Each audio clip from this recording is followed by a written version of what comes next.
mais um episódio do Conexões Famílias Ativas.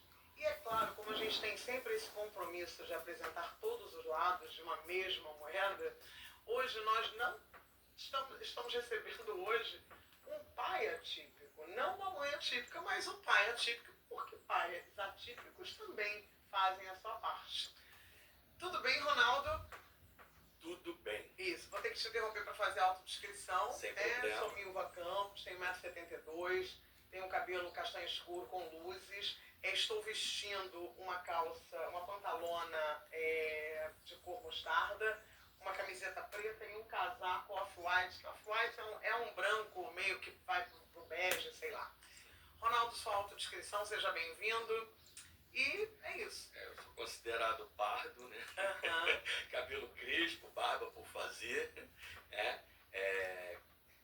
Tô vestindo uma jaqueta bem surradinha, que eu amo, marrom, uma camisa preta, jeans e uma botinha preta. Ok, agora eu vou falar um pouquinho do Ronaldo. Ronaldo, ele é pai do Luan. Ele assumiu a paternidade do Luan integral há 4 anos. O Luan tem 6 anos, é autista, tem TDAH e está investigando o TOD. Ele foi coordenador, tem um currículo bom. Foi coordenador do Instituto Bezerra de Menezes, mantido pelo grupo Semeru Saúde, que se tornou posteriormente o Centro Médico Rural. Ele é gestor do terceiro setor, é diretor do Amadon Amigos do Abrigo Doce Morada, atua na ação social, é diretor da assistência e promoção social da CAEIP, Caixa de Apoio Emergencial Ivone Pereira, que é um centro espírita que hoje está aí numa luta Centro social. para se transformar num centro social. Também apresenta um programa na Rádio Rio de Janeiro AM, o programa Saúde na Rio em Ação. É conselheiro em dependência química e tem um detalhe aqui que é incrível. Ele cuidou dos irmãos quando tinha 10 anos. Os irmãos tinham 5 e tinham recém-nascido. Olha que coisa bonita. Foi casado por 2 vezes. Em um dos casamentos ele acolheu a Stephanie, que depois ele vai falar da história da Stephanie. E além do Luan, ele teve outros 3 filhos neurotípicos, que são Ramon, Ramirez e Rebeca Estrela. Olha que nome bonito. Bom, consegui falar um pouquinho da sua história, da sua trajetória profissional, pelo menos. Detalhou direitinho aí. Então vamos lá. A minha primeira pergunta, e aí eu acho que a gente entra já na Stephanie, pra você contar um pouquinho, como é que entra, quando você começa a se relacionar com os PCDs? De que forma? Então, começou lá com a Stephanie, como eu te falei, uma experiência sem igual, né? Eu conheci a mãe dela, que é a mãe da Rebeca, é a Márcia. E aí, no primeiro contato com a Stephanie, quando eu cheguei lá no apartamento, ela estava naquela condição que eu te falei, né, ali encolhidinha, daquele jeitinho. E quando ela escutou a minha voz, ela levantou. Ela não andava nessa época sozinha, porque a gente tinha medo dela dar convulsão, ela cair, bater com a cabeça, alguma coisa. O que tinha a Stephanie? E a Stephanie tem síndrome de Uverlich. São 2 médicos que descobriram que, na verdade, é uma calcificação no cérebro.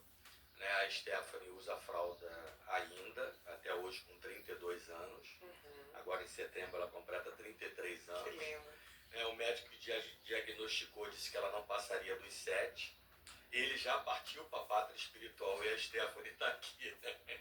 Então... Nenhum laudo é definitivo, né? Nenhum laudo é definitivo. A Stephanie está aí, robusta, levada e está existindo, né? É complicado, né? Porque uma pessoa de 32 anos que ainda usa fralda, tem aquele ciclo, né, da mulher, normal, tudo normal, então você há de convir que é complicado, né? Hoje eu vejo pouco a Stephanie, devido às distâncias, né? Ela mora em Jacarepaguá, eu moro lá em Campo Grande. Volta e meia nós nos vemos, mas aquele vínculo depois da separação, aos poucos foi desconstruído, né? Mas é uma história, né? É um amor que eu trago comigo, né? Até hoje. Sim. E acredito eu que vai levar ainda aí por muito tempo. Esse foi o meu primeiro contato com a deficiência mental, né? E daí a gente lá, como eu te falei, a gente tem um postulado que é fora da caridade nossa salvação, então a gente já milita no social com aquele assistencialismo, não o social, que é hoje, né, assistência social, que a coisa foi se repaginando, mas o assistencialismo daquelas casas espírita, campanha do quilo, né, campanha do agasalho, que é aquele que de grão em grão a gente vai construindo. E a gente sempre foi muito participativo nessa questão.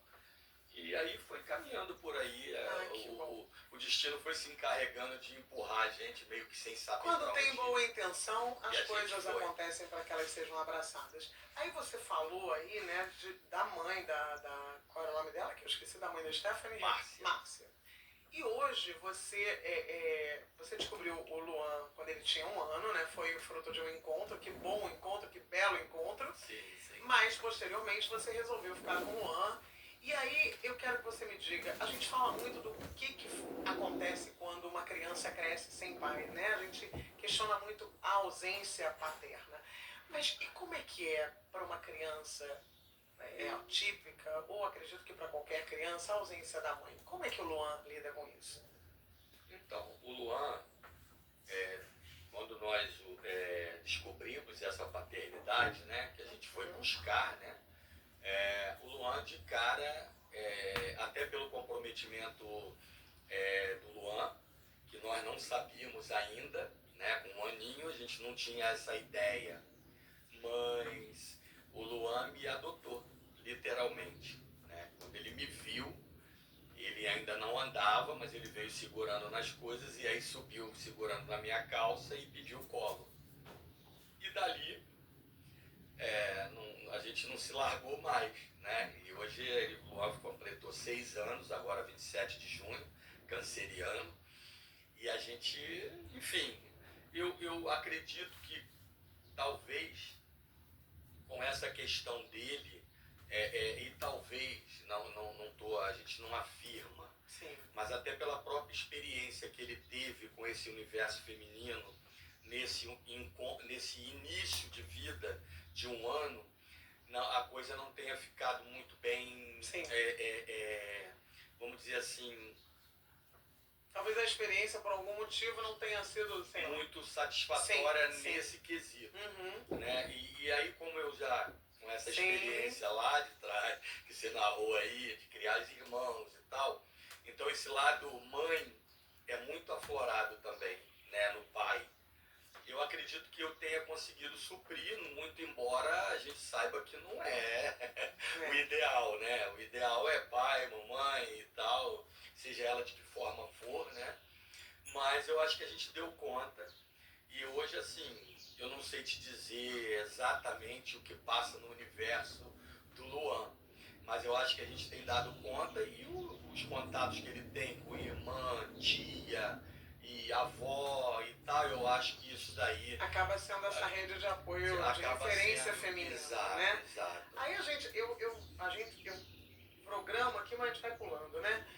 Você falou aí, né, não tem essa referência, quer dizer, não tem uma referência assim, de uma pessoa única. A tia, que nesses primeiros momentos acolheu, né, eu acredito que tenha ficado com esse lugar aí da mãe, né?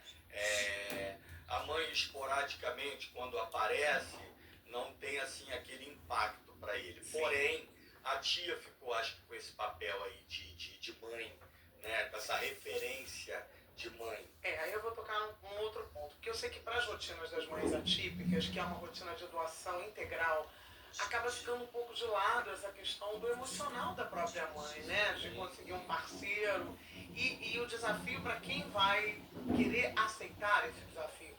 Para o homem é a mesma coisa? Como é que é para arranjar por exemplo, uma parceira que de repente vá para o teu lado e te ajude? Creio que sim. A gente teve alguma experiência depois da ruptura lá da relação. Sim. A gente teve alguma experiência, mas talvez por uma pessoa que nunca tinha tido filhos, talvez tenha sido um pouco mais difícil. Mas hoje eu me considero, como eu falei, que você me coloca no lugar daquela mãe solteira, né? que para sair tem que ter um suporte, para poder interagir com outras coisas que não sejam o cuidado, ela precisa ter um suporte, né? Uma rede de apoio para poder acontecer essas coisas. E hoje, eu acho que com a minha idade e com a modernidade hoje, né, as mulheres querem sair, querem ir para barzinho, querem frequentar a night, e isso hoje já não rola para mim, né? E eu acho que isso também é um fator preponderante para que, tipo, um homem procura uma mulher hoje, até melhorou bastante, mas se ela já tem filhos, é muito mais difícil, né, de querer assumir isso, né? A não ser um tico-tico igual a mim, né? Porque você falou que você tem um apelido de Tico-Tico. Explica para quem vai nos assistir aí por que o Tico-Tico é aquele pássaro que choca o ovo do ninho dos outros pássaros, né? E como eu tive um histórico aí, depois que eu separei da mãe dos meus filhos, eu conheci a Márcia, que já tinha 2, e posteriormente uma outra que tinha outra. E aí a gente construiu isso daí, porque eu tenho alguns filhos que não são meus filhos consanguíneos, biológicos, mas são meus filhos do coração. Né? Então a gente construiu isso aí, né? Hoje eu tenho a Mirella, que me chama de pai até hoje, está com 10 aninhos, apesar da ruptura lá da separação ainda até hoje, quando ela fala comigo pelo vídeo, é pai daqui, é pai de lá. Tem o Márcio, que é o filho o irmão da Rebeca, que hoje já me deu 2 netos, uma menina e um menino, inclusive o menino também é autista, né? E a gente vai criando com muito carinho, né? Vai dando esse coração, né? Você me fez Mas é difícil, não é fácil não, tá? Essa relação, depois que você tem um filho, e principalmente um filho atípico, apesar de não gostar muito dessa palavra, né? Por que você não gosta dessa palavra? Eu acho estranho, atípico, né? Eu acho complicado para mim. A mãe atípica, acho complicado. Pai atípico. Você gostaria de ser chamado de quê? Apenas de pai? Eu acho que pai é pai, mãe é mãe. Quando a gente realmente está nessa função, está nesse lugar, a gente sabe bem o que é.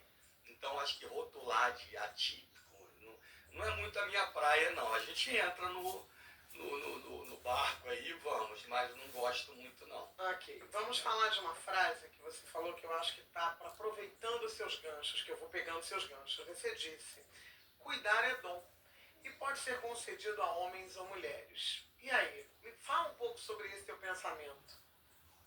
Então. Porque a gente fala muito disso, né? Desculpa te interromper, não, porque a maioria é claro, e a gente sabe que estatisticamente os homens costumam abandonar as mulheres diante de um laudo, né? E aí já era uma outra pergunta que estava há controvérsias. Então, fala isso que você falou, né? Cuidar é dom e pode ser concedido a homens ou mulheres. Então vamos lá, fale sobre isso. Essa questão, ela acho que é até meio cultural, né? Sim. Essa questão do homem que foi embora.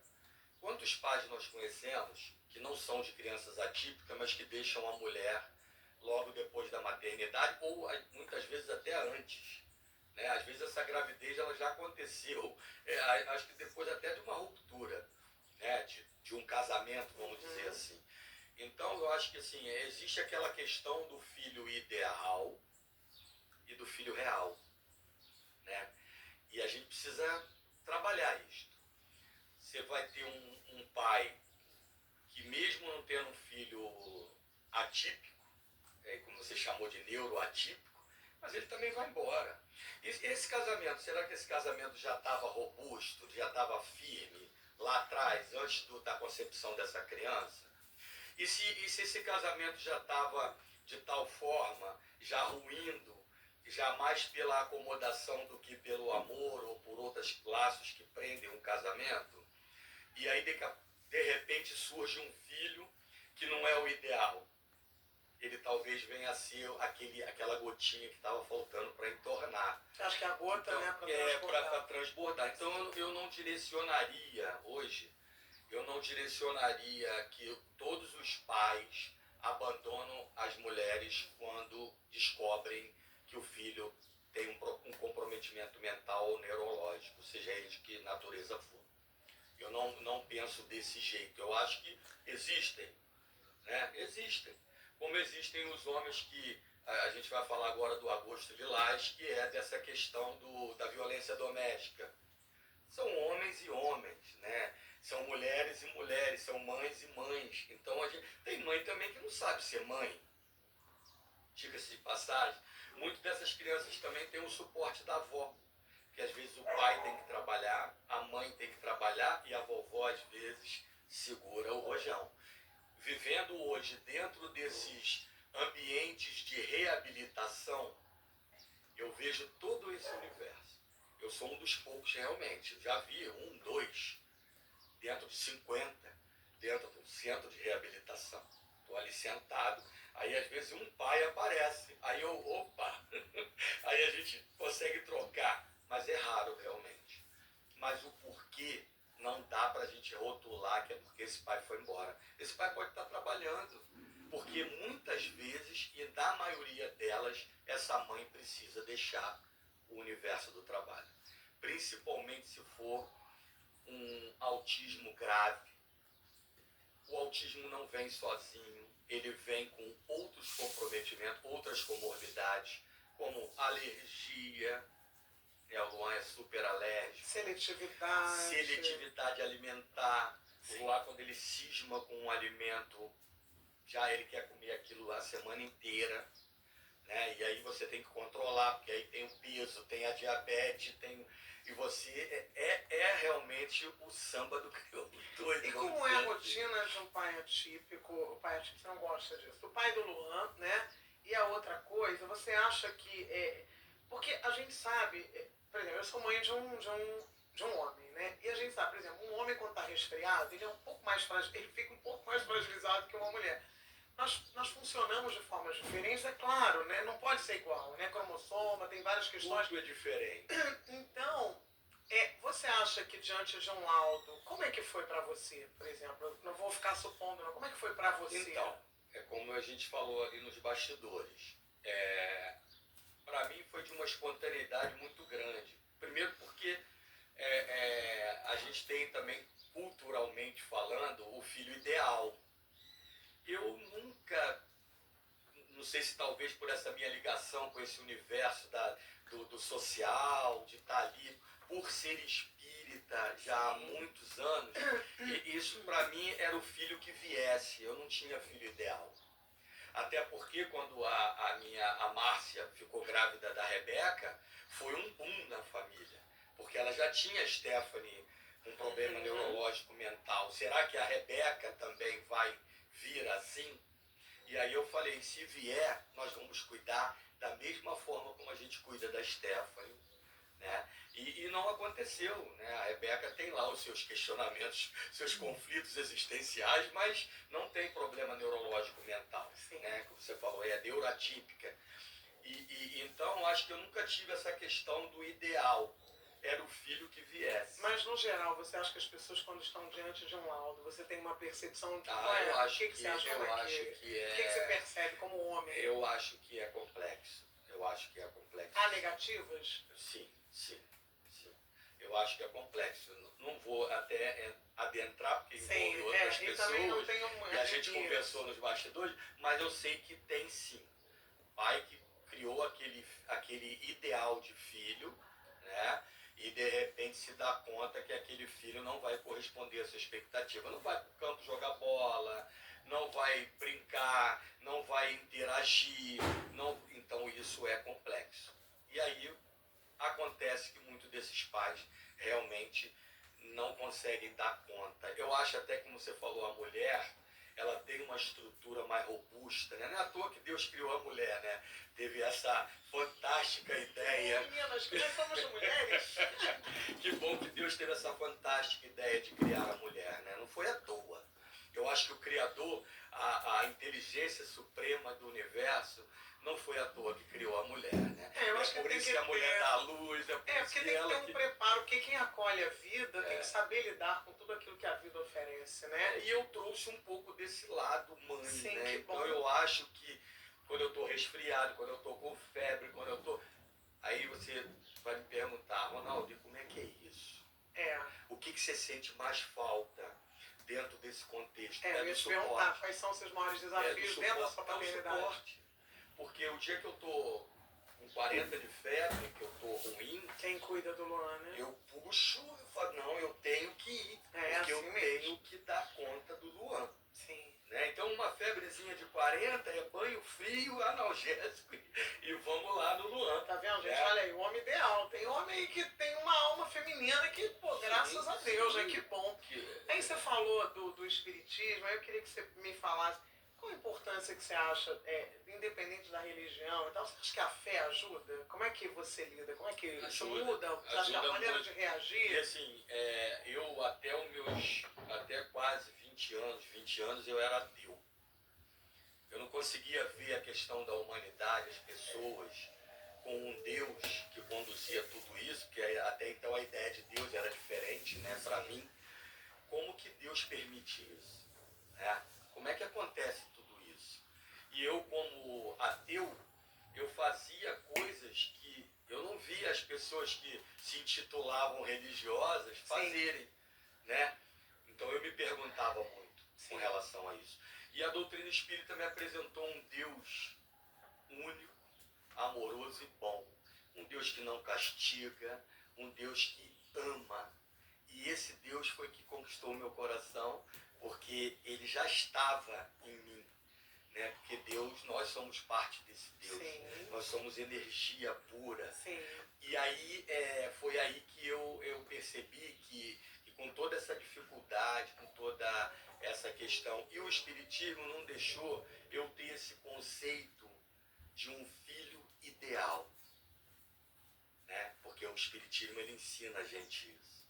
Cada um que vai estar aqui na órbita terrestre tem a sua trajetória espiritual. Nós não somos só sangue, somos espíritos. Acho que o grande barato, já vou eu entrar numa seara que não era para entrar, mas vou entrar. Não, mas rapidinho. Não, porque eu acho que de quando forma você fala... respeitosa. Não, é muito rápida, né? Isso. Eu acho que é assim, independente da religião, existem pessoas que mergulham na essência delas ou não, né? Porque eu acho que a religião mesmo, ela te ensina que você é cheio de falhas, né? Sim. Que você não pode... Religião religiosidade são coisas distintas. Exatamente. Então é isso. Aí você tem esse amor, né? Porque você olha os seus limites e aceita o limite do outro. E aquela questão que eu falei com você que é cultural. Exatamente. Quando a gente quer ter um filho, hoje você tem, quando a sua senhora ficou grávida. Sim. Você faz o exame do pezinho, hoje até no ventre, você já tem como fazer um exame, para ver se aquela criança vai nascer com um problema qualquer, né? Independente desse problema qualquer, a sua escolha de tê-lo é que vai estar de comum acordo com esse Deus que a gente conhece. E como você falou, né, ideal, qual é o filho ideal? Porque o filho neurotípico, típico, traz problema e, poxa vida, e como? Agora vamos lá falar de uma outra coisa. Você falou, eu perguntei para você sofreu ou sofre preconceito? Você falou de uma coisa chamada preconceito indireto. O que é isso? Me explica aí, explica para o pessoal. Me posiciona aí, em que momento eu falei isso? Você falou, quer ver? Você falou aqui, peraí, que foi aqui. As pessoas custaram e custam acreditar que o Luan é isso. Sim, é isso então, que eu queria entender. É esse preconceito. Como eu tô conseguir te situar. Quando a gente fala lá do filho ideal, sim, do filho real, esse é o preconceito. É o que a gente imagina que vai ter. Sim. E como não tem. E no ciclo familiar não é diferente. Uma avó, por exemplo, ela quer chegar e o neto sai correndo e abraça, beija, e vovó, vovó, vovó. Quando você tem um filho na condição do Luan, ele pode simplesmente olhar e nem reconhecê-la nesse lugar. Olha isso. Né? Então, é difícil. Como que você, uma avó que está doida para ser agarrada e abraçada por aquele neto, e ele não te reconhece como vó? Né? Ele até reconhece, mas ele tem lá as suas reservas. Você não pode estar chegando e pegando no braço, balançando no cabelo, né? É como as pessoas costumam, já tem vários lugares, né? Hoje as pessoas estão se policiando mais, mas eu chego com o Luan nos lugares, aí quando eu percebo que as pessoas vão dar aquele, né? Porque é normal, garoto, rapaz. E ele é lindo, né? O Luan é um gato, ele tem uns olhos claros, assim, uma coisa de louco. E aí eu já vou meio que né? Porque eu sei a reação que o Luan vai ter. Eu, às vezes, encosto no braço do Luan, ele diz que eu machuquei ele. Então, você Uma imagina... sensibilidade rica, né? Você tá entendendo? Nós pegamos o metrô para vir, e ele falou, pai, está muito barulho aqui dentro. Tá um barulho mesmo, até pra gente, insuportável. imagina. Aí né? chega o cara vendendo bala, chega o cara gritando, não sei, e ele... É complicado. Né? Então, isso perpassa pelos locais onde você vai, pelos ambientes que você vai. Daí, eu vou até te atropelar um pouco, Pode, que eu sei que você vai falar lá, o cordãozinho identificando... eu ia falar disso. Eu sei que você vai falar, porque... Eu falei com você disso. O cordãozinho identificando que o seu filho tem um problema... Para que isso? É para limitar as pessoas? É para que as pessoas compreendam que meu filho vai deitar e botar o rostinho no chão gelado? Para que as pessoas não se assustem que o meu filho é daquele jeito? Então eu não boto, não incrimino quem coloque, tá? Fiquem à vontade, não estou aqui criticando ninguém, mas eu não ponho no meu filho, né? Porque eu quero que ele esteja o mais natural possível, que as pessoas o vejam como a criança mais normal do mundo, embora ele tenha as suas peculiaridades, né? Então eu não ponho, ele tem, anda ali dentro da bolsa, da mochila, mas eu não ponho. E te digo até mais, se eu colocar aquilo no pescoço dele, quando eu olhar, ele já jogou aquilo fora. Ele também não gosta. Ele é muito livre, ele não né? põe, ele é muito livre, ele é muito autêntico, né? Aliás, as crianças são autênticas, né?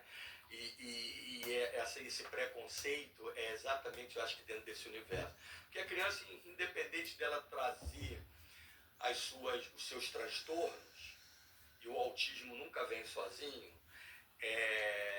as pessoas rotulam, né? E independente disso, ele tem a manha, ele tem a birra, ele vai fazer malcriação sim. Eu vou chegar aí, né? Porque você falou pra mim, criança é criança. Sim. E há que ter cuidado para não enquadrar tudo em transtorno. Exato. Pode continuar. Então você está nesse caminho.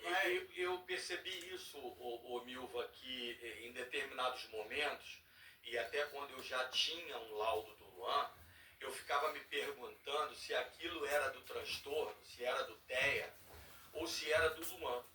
E é muito difícil para nós pais. É uma tênue muito. É uma linha muito tênue.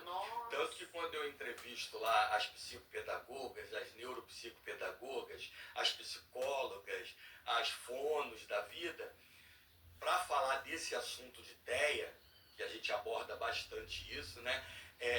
A gente entra nesse universo. Nas escolas, como que esse grupo educador vai lidar com isto? Com aquela criança que, além do autismo, ela também é teimosa. Ela pode ter um TOD, mas pode não ter. Ela pode ter o TEA e também ser teimosa. Ela pode ter a personalidade dela muito aflorada, combativa, questionadora, mas não tem nada a ver com o TEA. Eu posso aqui estar falando para você uma grande bobagem, mas eu, como experiência do que eu vivo hoje... É a sua percepção. É a minha percepção. A sua percepção da gente é bobagem. Sim, então eu vivo hoje com o Luan, então eu sei, hoje eu sei que o meu filho, ele é teimoso, eu tenho que dar limite, mas a minha forma de dar limite para o Luan é diferente de uma criança neuroatípica, vamos dizer assim. Inclusive você falou sobre isso, a gente pode até falar, você disse assim, pai atípico não pode ir no automático. Aí você me contou uma história, eu perguntando para você, como é que você faz com limite com o Luan? Aí você me contou uma história que ele até teve um retrocesso, você deu um tapa, como é que foi? Acho legal as pessoas ouvirem isso. Então, nesse momento, isso bem lá atrás, né, hoje a gente já lida melhor com isso, e aí é aquela coisa do agredir, né? E o Luan, ele tem isso. O menino já tem isso. Hoje até menor, porque não sei o que, vinha com o braço. E aí, num determinado momento, ele veio com o braço, pá, no meu braço. Claro que eu não vou dar um tapa igual eu daria, mas eu fico com as pontas do dedo no braço dele. Ele levou um susto e isso me causou em torno de 20 dias de o Luan voltar a fazer tudo na cueca. Que ele já não usava mais fralda, né? Mas aí eu comecei a perceber que no dia seguinte o o Luan já começou a se esconder na garagem, no quarto e tal. E quando eu ia ver, ele estava com a cueca cheia, né? E aí eu, filho, o que que houve? E aí levei para a TO dele, levei para os terapeutas dele, para o psicólogo, ó, aconteceu isso, eu sei que eu me destemperei, né? E nesse momento eu percebi essa questão, vamos trabalhar isto. E aí agora, quando eu percebo, eu já tenho uma outra forma de interagir. Né? Luan não precisa gritar, Luan não precisa bater no papai, Luan, o papai te ama, eu estou falando com você muito calmamente, eu não estou gritando, e aí ele vai se centrando. Ele até vem com a mão, mas ele se centrando. Então, assim, são formas que a gente vai adquirindo e que os terapeutas fantásticos vão nos ajudando. E a gente precisa interagir, né? Porque não adianta só o consultório se você não põe em prática em casa, porque a gente estraga talvez o trabalho do terapeuta. Eu acho que isso em qualquer paternidade ou maternidade, a gente tem que ter muito cuidado, a gente não tá projetando para os nossos filhos as nossas neuroses, né? Eu muitas vezes me vi dessa forma. Você tá num dia menos, né? Só horário. Aí você vai lá e tal, não precisava disso. Não só nos atípicos, como nos neurotípicos, porque né? Não precisava de tanto, era só conversar, né? Chamar. Mas essa coisa da dedicação, né? Você tem que se dedicar. Uma coisa engraçada, né? Que quando eu fui ser pai pela primeira vez, eu me espelhei muito no Rinaldo Bellamare, que escrevia na revista Pais e Filhos. Sim. E eu conheci o Rinaldo Bellamare. Sim. Né? Eu tive essa honra, essa satisfação que ainda guri eu o conheci. Eu sabia do trabalho dele. E a casa dele, final de semana, a piscina era cheia dos netos e as crianças todas dali do entorno. Né? Ele morava no Itaiangá na época. Hoje a gente não tem mais contato. Enfim, e foi uma coisa interessante, porque aí quando eu tive a mulher engravidou do meu primeiro filho, do Ramon, que está hoje com 35 anos, eu fui lá e peguei as Pais e Filhos, porque eu sabia que ele escrevia nas Pais e Filhos. Sim. Então eu fui construindo aquela forma de... Né? E é claro que a gente sai uma hora ou outra, a gente sai normal, somos humanos. A gente sai, né, Milva? E o colégio? Como é que é nas escolas? As mães sempre sinalizam aqui, todas as pessoas que vieram falam das dificuldades que enfrentam com seus filhos dentro das escolas por conta da mediação, né? Às vezes uma mediação talvez não direcionada da forma ideal. Como é que você vê isso? Hoje as escolas públicas não têm assim, um suporte adequado e ideal. Né? Hoje você provavelmente vai encontrar uma mediadora para 10, 12, 15 crianças. O Luan estuda em colégio? Não, hoje ele está numa creche particular. E foi uma bênção, né? Ele já começou desde pequenininho lá, de um ano e pouquinho, quando veio para minha companhia, já numa creche, era uma creche comunitária que a gente chama, as pessoas maravilhosas, na casa de Joel, lá em Cordovil, ficou lá. Aí depois eu tive que me mudei e fui procurar um lugar para o Luan ficar. E achei a Tati Bitati, que é onde o Luan está hoje. E o Luan hoje é super acolhido, lida bem com isto. Eu tenho um feedback quando o Luan começa a mudar muito o comportamento, a gente que é pai, né? Aí chega lá e fala assim, mas o Luan falou que... Seu Ronaldo, o Luan está entrando no universo onde ele tem que ter organização, ele tem que ter ordem, ele aprende a se vestir sozinho, ele tem... Só que assim, é um pouco diferente do universo dele, aonde ele está. Então, quando a gente começa a cobrar dele, ele não quer. Então, isso há um embate. Ele não quer botar a roupa dele sozinho, mas a tia fala, não, você põe a sua roupinha. E aí ele é obrigado a botar a roupinha dele. Você, Luan, tem que fazer o trabalhinho. Então, quando começa a ter essas cobranças... Mas qual é criança igual a Teia? Independente? E você imagina com Teia. Para tomar banho, para escovar dente, não conheço nenhuma. Então, aí você imagina com Teia. Né? O Luan, para cortar o cabelo, é uma novela mexicana. Sim. Né? O Luan, para cortar as unhas, é outra novela. Para lavar o pé... Nossa, para esfregar o pé, terrível. Então... Engraçado, você me trouxe um pensamento agora, que a gente fica perguntando para geneticista, para isso, porque o que você acha que as pessoas estão vindo cada dia, né? Tem uma quantidade maior de autismo.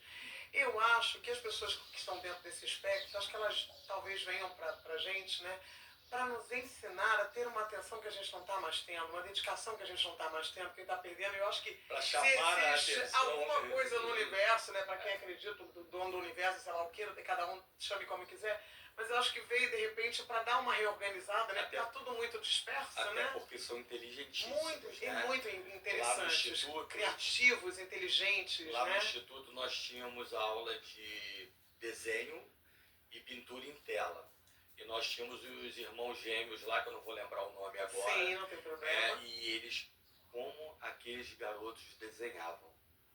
Com poucas aulas de desenho, os garotos faziam um desenho que a gente ficava assim, o Luan já tem uma ligação com a música. Eu vi perguntar. O Luan, ele é capaz de trazer uma música para mim no celular e falar, pai, eu gosto dessa música. E ele diz para mim e descreve o que a música provoca nele. Ai, que legal. Ele traz para mim e diz assim, pai, essa música, ela me provoca raiva. Olha que interessante. incrível. Essa música, ela me acalma, pai. E aí um dia ele trouxe Duran Duran, Tears for Fears, U2. Aí eu falei assim, Luan, de onde tu tiraste isso, né? Então assim, natural. Ele veio com o celular, com a música do U2. E eu falei, gente, né? Então assim... Mas aí existe a boa influência, porque com certeza o celular, a inteligência artificial capta o bom gosto do pai, que vai lá e pum. Verdade. E aí vai. Nós vivemos a música de ouro, a época de ouro da música. Mas tem preconceito, todas as músicas têm seu valor. Atual, antiga, não interessa. Não, mas eu sou meio que... Aí, o que acontece? Você falou da experiência escolar Você acha que... Aí eu quero que você fale rapidinho a importância das instituições, dessas redes de apoio, de trabalhos como desenvolvidos pela FEBEX, por tantas outras que já vieram aqui, Renascer e inúmeros nomes aqui que você falou. Pertencer, né? Renascer, eu pensei em renascimento porque é coisa boa, né? Tanto como do abrigo Doce Morada. Qual a importância, Anne Sullivan, qual a importância disso? O ICP? A Anne Sullivan é parceira nossa lá da CAEP, né? É bem próxima, né? Isso. Tá próxima lá da gente. E assim, eu acho que é de extrema importância esse trabalho do terceiro setor. Sim. Vamos dizer assim, né? A gente caminha junto, primeiro, segundo e terceiro setor. Mas o terceiro setor, ele meio que tem que ficado com essa responsabilidade de suprir essas lacunas que ficam, né? A escola pública não tem condição. A gente conversa muito, eu entrevisto muito professores de escola pública. Aquelas professoras que foram se reinventar e fazer neuropsicopedagogia, psicopedagogia, foram se reinventar para poder lidar com esse universo. Eu bato palma para todo esse... Você tem vontade também de entrar nessa, de estudar alguma coisa nova aí? Às vezes sim, né? Às vezes não. E o Luan, assim, ele me demanda muito tempo. Sim. Eu acho que eu já faço bastante coisas para poder colocar alguma que eu perceba que vai invadir o espaço do Luan, então aí eu não me permito. Mas continuando a importância dessas a importância é terceiro extrema. Setor. Hoje a gente lida com várias instituições do terceiro setor que fazem esse apoio, né? De dar essa gratuidade, inclusive, que é complexo pra caramba, você ter um profissional ali que consiga dar o tempo dele, doar o tempo dele para poder absorver essa demanda dessas crianças, né?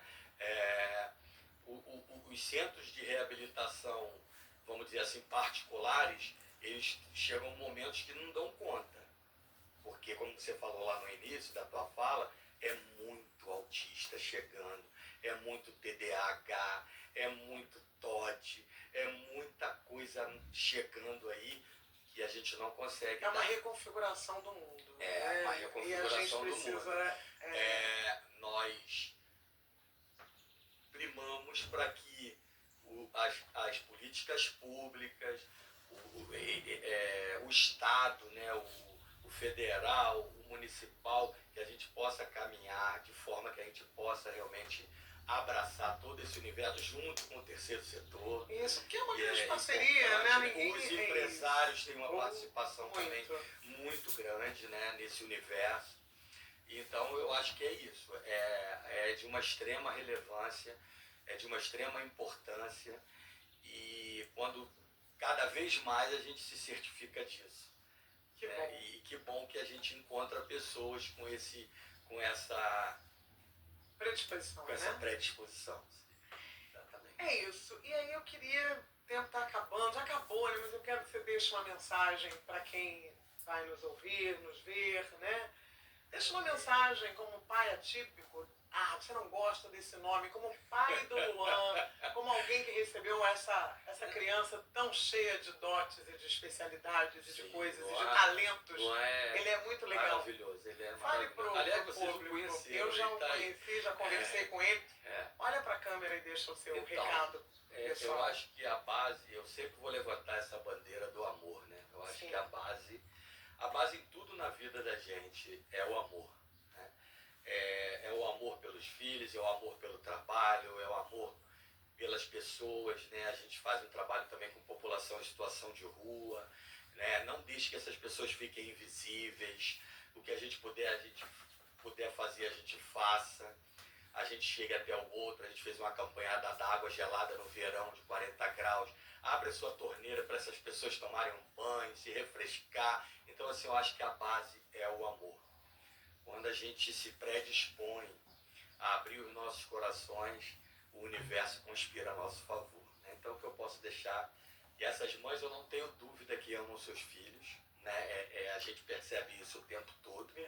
Eu sou um pai, né? Tô dentro desse universo. Eu sou MAP. Elas são, assim, eu falo muito para elas quando estou ali naquela sala de espera da reabilitação ali, a gente troca muito, né? Eu vivo num universo feminino ali, a gente troca muito, e eu falo para você, olha, eu tiro o meu chapéu para vocês. Aí teve uma mãe que ela falou assim para mim, cara, para você também, né? Você é parte desse universo também. Eu falo, não, mas vocês mulheres, eu tiro meu chapéu para vocês, né? E é assim, dessa forma, a gente está se despedindo de mais um episódio e criando mais pontes, né? Porque aqui a gente está para unir.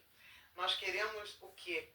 Que ninguém largue a mão de ninguém. Homens, mulheres, quem abraça essa causa, é isso que a gente quer. Talvez hoje tenha sido uma oportunidade de você conhecer, de você entender que existem homens também que cuidam, que estão aí. Então, que a gente não amplie esse abismo, mas que a gente se una, porque esse é o objetivo, como ele falou, o amor ele cura e salva. E se você está gostando de ter assim histórias, testemunhos, né, falas tão legais, pertinentes como a que você ouviu aqui do nosso pai Ronaldo, entra lá na nossa página, no YouTube, curte, ativa o sininho, compartilha, nos escuta e ajuda esse amor, né, ser espalhado para muito mais pessoas. Muito obrigada e até a próxima oportunidade de mais ensinamentos de amor. Gratidão, Milva. Obrigada a você, Gratidão. Ronaldo. Muito obrigada. Cumprimos. Cumprimos. O coração está